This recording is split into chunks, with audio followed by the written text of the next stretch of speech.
Hello and a very warm welcome to KPIS Delhi. This is Anil Kumar and welcome you all to the SCARE initiative, Current Affairs through Reverse Engineering program. Let us look into the important issues that came up in today's newspaper. The first issue that we are going to discuss is regarding the role of whip in state assemblies and parliament. It forms part of your GS paper 2. The institutions like parliament, state legislature, judiciary, all this forms part of your GS paper 2. In this particular issue, the role of whip has been a point of discussion. Why? Because a recent development has been witnessed. Because a major political party which has been in power has issued a 3-line whip to its Lok Sabha MPs demanding their presence in the House for an important event. So we will be looking at what is the role of the whip, how they will ensure parliamentary or party discipline within the houses of the parliament as well as state assemblies. This is the first issue. Second important issue that we are going to talk about is regarding Northern Ireland's political deadlock ends.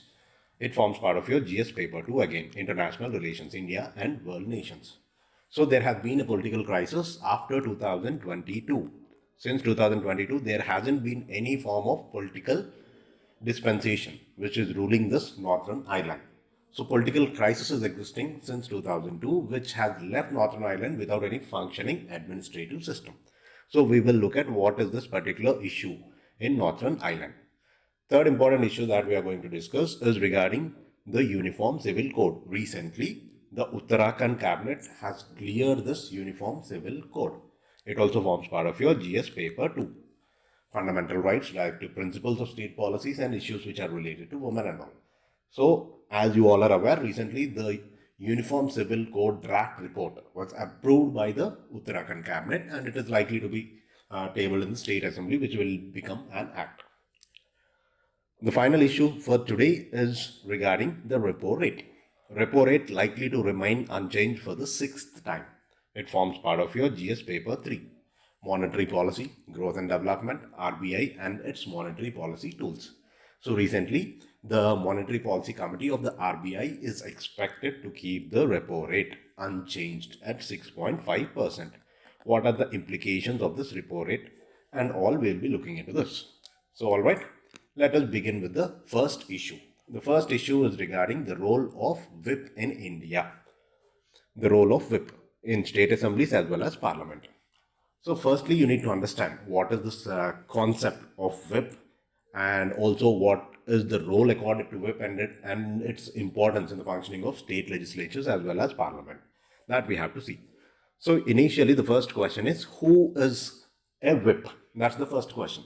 A whip is any official from a political party whose task is to ensure discipline in the legislature, which means that ensuring that the members of the party vote according to the party platform rather than according to their own will or own ideology.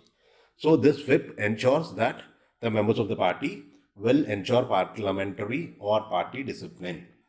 So the whip are the party enforcers. We can say that they are enforcers. They ensure that their fellow political legislatures attend the voting sessions and vote according to the party's official policy. This is the whip that we are talking about.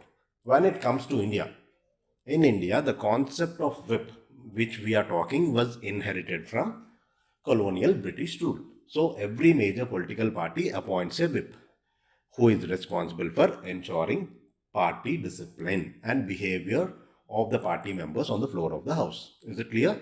So usually what happens is they direct the party members to stick to the party stand on certain issues and direct them to vote as per the direction of senior party members. That has been witnessed. So what happens if any particular candidate acts against the directions issued by whip? If someone has disobeyed the whip, what happens? Let's say a legislature is there. If he disobeys the directions given by the whip, he will definitely face disqualification proceedings. Disqualification proceedings for disobedience of the whip of the party unless the lawmakers are defined by a whip whose strength is more than 2/3 members. If more than 2/3 members party strength are against to this, then no disqualification can happen. If it is less than that, they are subjected to disqualification proceedings under 10th schedule of the Constitution, anti-defection law. So this disqualification is again decided by the chairman or the speaker of the house. These are some important points with respect to whip. So are there any limitations on the powers of the whip? Obviously, yes.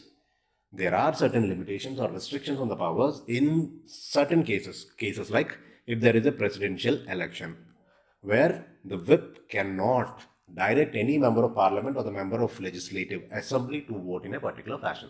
So no powers were accorded to whip in case of presidential elections. These are certain limitations of whip. So you need to understand what are different types of whips. Okay, there are basically three types of whips or instructions which are issued by the parties: one line whip, two line whip, and three line whip. When I say one line whip, what is one line whip? One line whip is basically issued to inform its members of a party about a vote. It allows a member to abstain in case they decide not to follow the party line. That is one line whip, which is not so powerful. Two line whip means it is a whip which is issued to direct the members to be present in the house at the time of voting. They have to come and they have to be present there. Three line whip is most powerful. This three line whip is issued to the members, directing them to vote as per party lines. They cannot move, run away from the whip or the directions which was issued by the party. So three line whip is more powerful compared to all the other two. All right. So next, if you look at the importance, what is the need for this particular whip? You need to understand the importance of whip as well. Number one, it ensures collective decision making, because the whip is the person who in fact coordinates all the political parties and the members to operate on the principle of collective decision making. This is the first important advantage of having a whip.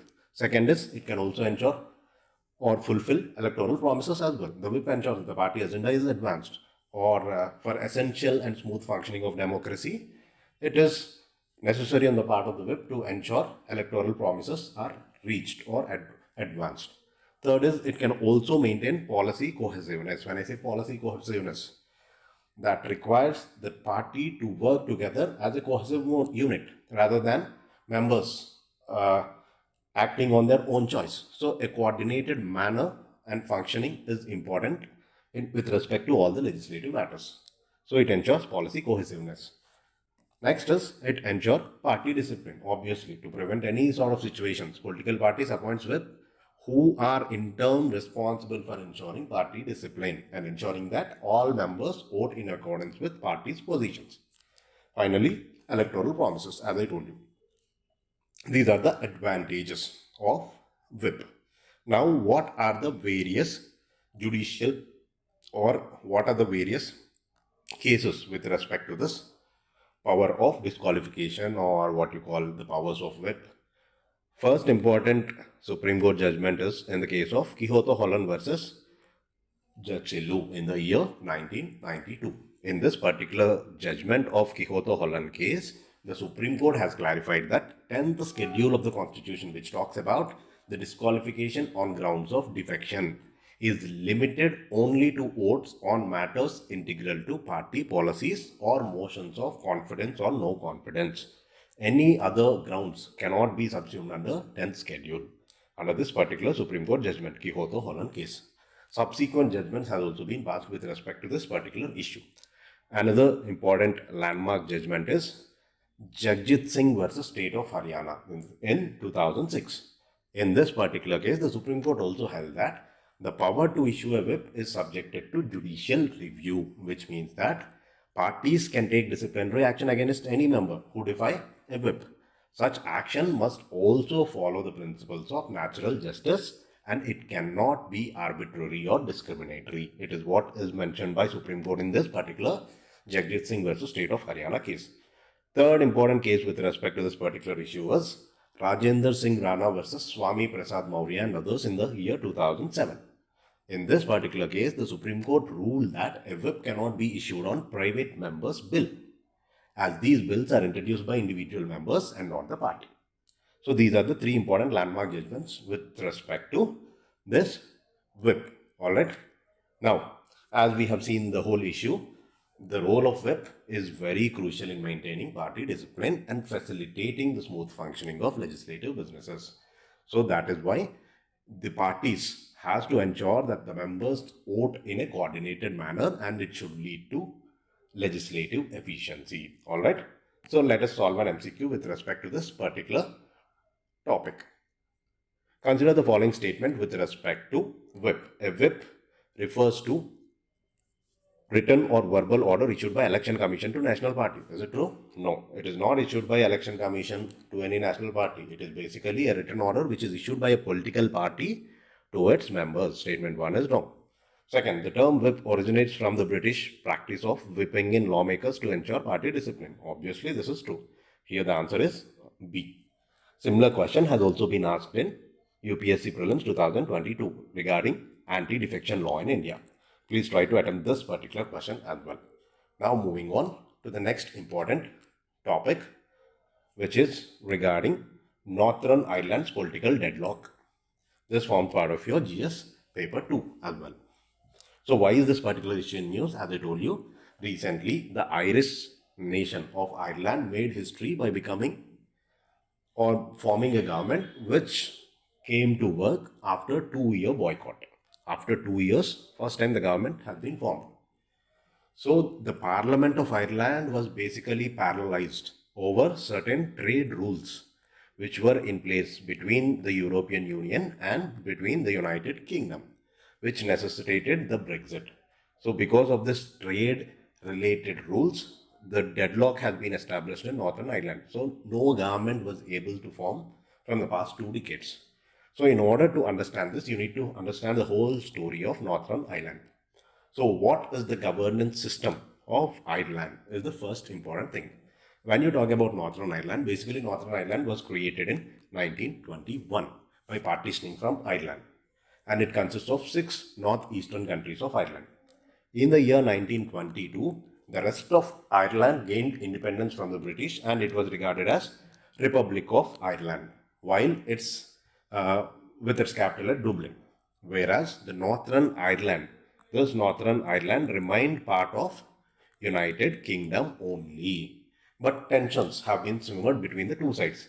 Because the side loyal to the crown and the side wanting to join the Republic. These two governments have been in place. Today, if you look at the Northern Ireland, the side loyal to the British Union are called as Unionists, and the other side who supported a united and free Ireland are called Nationalists. So two wings have been formed, Unionist and Nationalist. So this is the whole governance system. This is the background. Then there came Belfast Agreement, an agreement which was reached, Belfast Agreement or Good Friday Agreement. This is important. What happened, at the end of 1916s, there has been a bloodshed conflict which was raising between the Northern Ireland as well as the other part of Ireland, the Republic of Ireland. So finally, in the year 1998, a Good Friday Agreement has been signed to end this bloodshed and gave Northern Ireland a unique system of governance. So what is this unique system of governance? Under this unique system of governance, both the Unionists as well as the Nationalists should share power in Stormont, which is a parliamentary building in Belfast. So they have to share the power. So both sides have to cooperate to form the government. So this is what has happened. Subsequently, what is this Northern Ireland Protocol and collapse of Parliament in 2022? What is the whole issue of this Northern Ireland Protocol? As I told you, after the after the United Kingdom left the European Union, Northern Ireland remained its only constituent part that shared land boundary with the European Union. So whenever you say Great Britain, it consists of England, Scotland, Wales together with Northern Ireland, which forms part of your United Kingdom. Alright. So since the EU and the United Kingdom have different product standards, border checks would be necessary before goods could be moved from Northern Ireland to Ireland. So however, there is an open border between the two. This was the key component of 1998 Good Friday Agreement. So keeping this particular issue in mind, Northern Ireland Protocol was negotiated in the year 2020 between the United Kingdom and European Union. So when you talk about this particular protocol, this protocol is a trading agreement. This is a trading agreement which was negotiated in 2020 between UK and European Union. So under this particular agreement, both the EU and the UK has agreed that the inspection of goods would be conducted between Great Britain and Northern Ireland. So this agreement effectively created a de facto border between Irish Sea between Northern Ireland and rest of United Kingdom. So Northern Ireland continued to follow many of the European Union rules, that even the lorries which continue to drive across the border without anything have to be inspected as well. So this protocol was signed as part of Brexit withdrawal agreement, which is now ratified under international law. So the protocol has led to collapse of Northern Ireland Protocol in the year 2022. Why? Because this protocol angered the Unionists, who believed it undermined Northern Ireland's position in the UK. So thus the Unionists refused to allow government formation after Northern Ireland went to polls in May 2022 and did not allow the Parliament of Ireland to function. So there has been a new deal which was struck. Various efforts have been made to resolve this particular issue, one including the Windsor Framework, which came up in 2023 February. What is this Windsor Framework? Basically, the Windsor Framework has two crucial components. It has introduced green lane as well as red lane for the transfer of goods that will stay in Northern Ireland and those that will go into European Union. So it has been separated. And the Stormont brake has also been placed, which allows Northern Ireland lawmakers and the London to veto any EU regulations that have effects on this region effectively. So this is the new deal which was struck under Windsor Framework. Alright. So when this particular deal has been reached, you have to take into consideration that both UK's internal market channel has been established and internal market guarantee has also been placed with respect to Northern Ireland.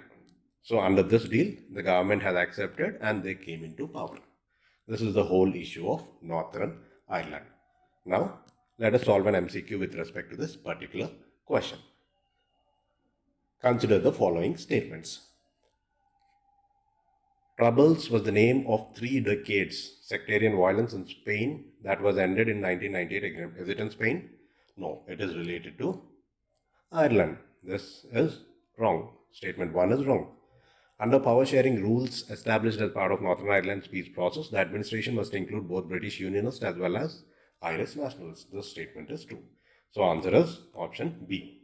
Similar question with respect to regions in use and the places has been also given. So you have to go through the maps with respect to this particular Northern Ireland, European Union nations as well as United Kingdom.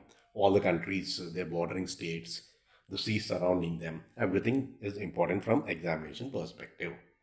Next issue that we are going to discuss is regarding the Uniform Civil Code. As I told you, Uttarakhand government has cleared this Uniform Civil Code. So first you need to understand what is this UCC. It has been a long-lasting debate in India, right from our independence, whether to have a uniform civil code all across the country or not. So in simple terms, whenever you talk about this uniform civil code, this code basically refers to a single law for the entire country, which is applicable to all religious communities in their personal matters such as marriage, divorce, inheritance, adoption, etc. So it is a single law for the entire country. It basically intends to replace the system of fragmented personal laws which were in place, which currently govern interpersonal relationships and any matters related to different religious communities. So even if you talk about the Constitution of India, you have this Article 44 of the Constitution, which lays down that the state shall endeavour to secure a uniform civil code for its citizens throughout the territory of India. So Article 44 is one of the directive principles which was mentioned in Part 4 of the Indian Constitution. These, as defined in Article 37, are not justiciable. When I say justiciable, they are not enforceable by any court. But these principles are laid down and are fundamental in the governance of the country. So these principles consist of all the ideals which the state should follow and keep in mind while formulating any sort of policies and enacting laws for the whole country as well. So if you look at the present status of personal laws in India, as I told you, personal laws are subjects which deal with marriage, divorce, inheritance. All these forms part of your concurrent list in the Indian Constitution. Both Parliament as well as state legislature has the power to make laws with respect to any matters enumerated in the concurrent list. Similarly, you have Hindu personal laws, which was codified into basically 4 parts. by the Parliament in 1956.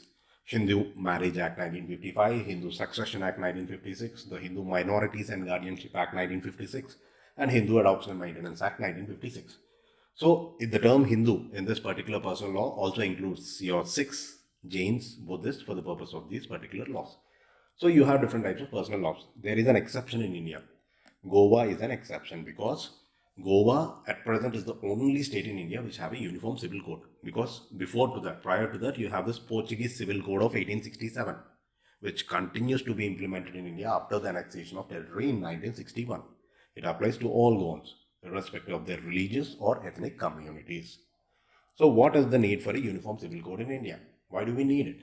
Because when I say uniform civil code, it will provide equal status to all citizens irrespective of community they belong to. So personal laws of different religions are widely divergent and there is no consistency in how issues like marriage, succession, adoption are treated for people belonging to different communities, which is contradictory to your Article 14 of the Constitution, which guarantees equality before the law. With personal laws, you don't have this equality. So personal laws, because they are driven or derived from the traditions and customs, also tend to give undue advantage to men. So this becomes evident in examples such as Muslim men. They are being allowed to marry multiple wives, but women being forbidden for having multiple husbands. This could be one example. Similarly, when you talk about men, the fathers, they are regarded as their natural guardians and are given preference under Hindu Minority and Guardianship Act. So this uniform civil code is necessary because it could lead to consistency and gender equality in India. That is the need of uniform civil code. So are there any criticisms for this uniform civil code? Although it reinforces equality before the law, the idea of uniform civil code clashes with your Article 25. The right to freedom of religion is provided under Article 25. Separate personal laws are the one or among the ways in which people have exercised their right to practice their own religion, which has been particularly important for minorities. So UCC could become a tool to erode this particular right of Article 25. It suppresses minorities and homogenizes this culture. That is the criticism which we have with respect to this particular uniform civil code. Next, what are the various Supreme Court judgments with respect to this uniform civil code? There has been a lot of arguments which were happening over the years. So the Supreme Court has deliberated upon the uniform civil code in several judgments, but it refused to issue any sort of directives to the government since the lawmaking power falls within the exclusive domain of Parliament. So if you talk about various judgments, the first important issue with respect to uniform civil code, the judgment in 1985 in the Shah Bano Begum case. In this particular case, the Supreme Court observed that it is a matter of regret that Article 44 has reminded dead letter and called for its implementation immediately. The Supreme Court has reiterated this. Similarly, such a demand has also been reiterated in various subsequent cases. Few such cases are Sarla Mudgal versus Union of India in 1995, John Valamattam versus Union of India in 2003, among others. The Supreme Court has reiterated the same. But in the year 2019, in this particular Jose Paulo Coutinho versus Maria Lucia Valentina Pereira judgment, the Supreme Court hailed that Goa is a shining example where the Uniform Civil Code is applicable to all regardless of religion except while protecting certain limited rights. And it urged that accordingly you have to implement this across pan-India level. It showcased Goa as a shining example. These are the various important judgments which has to be mentioned in your answers when you talk about this Uniform Civil Code. So now coming back to the news, like we have seen that the Uttarakhand government has passed. In May 2022, the Uttarakhand government announced that the constitution of 5-member committee, which was led by the former Supreme Court Judge Justice Ranjan Prakash Desai, to draft this Uniform Civil Code. So this Uniform Civil Code, which was passed by the Uttarakhand government, the draft bill basically set to focus on gender equality by introducing or treating both men and women equally. Second important is, it also caters the demands from the Muslim women in the state. It also revoke practices governing marriages and divorce, such as the issue of polygamy, the issue of iddat. Iddat means there is a mandatory period, the waiting period, which is observed by a woman following the resolution of any Muslim marriage, that, and also the triple talaq. And the code is also likely to extend equal property share to Muslim women as well, against the existing system of 25% share which was accorded under Muslim personal laws. And also finally, other issues like divorce, marriage, registration, adoption, and social security for aging parents will also be covered under this particular law. Alright, now let us solve an MCQ with respect to this particular question. Consider the following statement with respect to Uniform Civil Code. Uniform Civil Code is mentioned as fundamental rights in the Indian Constitution. No, it is part of your DPSPs under Article 44. In 1985 judgment in the Shah Bano Begum case, the Supreme Court has called for implementation of UGC. Is it true? Yes, absolutely true. In 2019, Jose Paulo Coutinho versus Maria Luzia Valentina Pereira judgment, the Supreme Court hailed Goa as a shining example of Uniform Civil Code. Absolutely true. Here, only two statements are correct. Your answer should be option B. Similar question, which was asked in UPSC Prelims 2012. Consider the following provisions under the directive principles of state policy as enshrined in Constitution of India. Securing citizens of India. You can attempt this, which forms part of your Gandhian principles under DPSP. Now moving on, the final topic for the day, which is regarding the repo rate, likely to remain unchanged for the 6th time.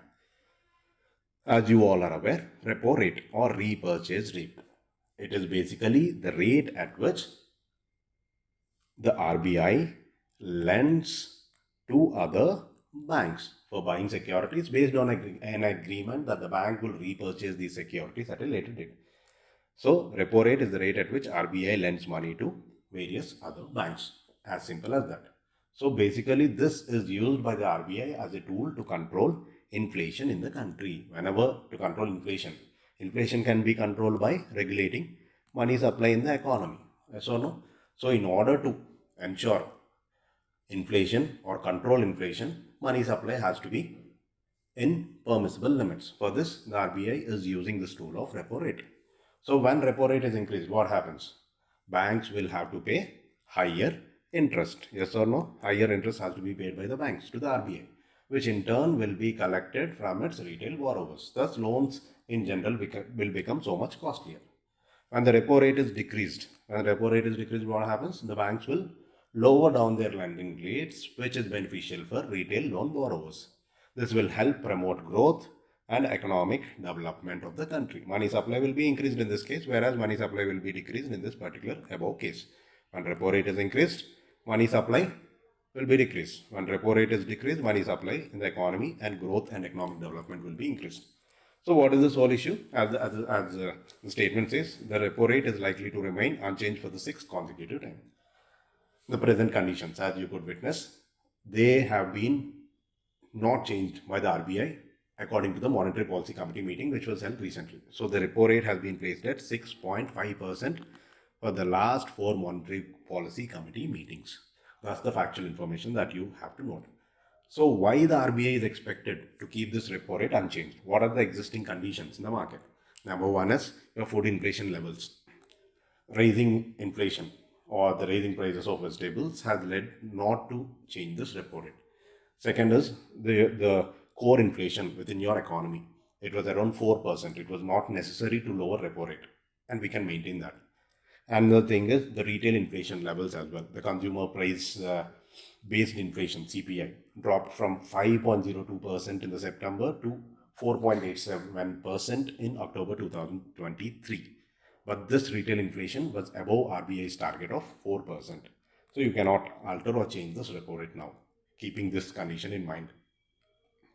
So these are various factors which has made the RBI to remain this repo rate unchanged for the 6th time according to Monetary Policy Committee. So let us solve an MCQ with respect to this particular topic. Which among the following defines repo rate? Repo rate, as I told you, the rate at which banks borrow from the Reserve Bank against eligible collaterals. Answer is D. Similar question has also been asked in UPSC Prelims 2020. If RBI decides to adopt an expansionist monetary policy, which would be done? try to answer this particular question as well. RBI uses two types of policy: expansionary monetary policy, contractionary monetary policy. What are the implications of this expansionary monetary policy and contractionary monetary policy with respect to your inflation as well as money supply? Try to analyze these two aspects and you can answer this particular question very simply. Alright. Please visit our Telegram channel and try to attend the mains questions based on the above discussion we had. Alright. See you in the next session. All the best.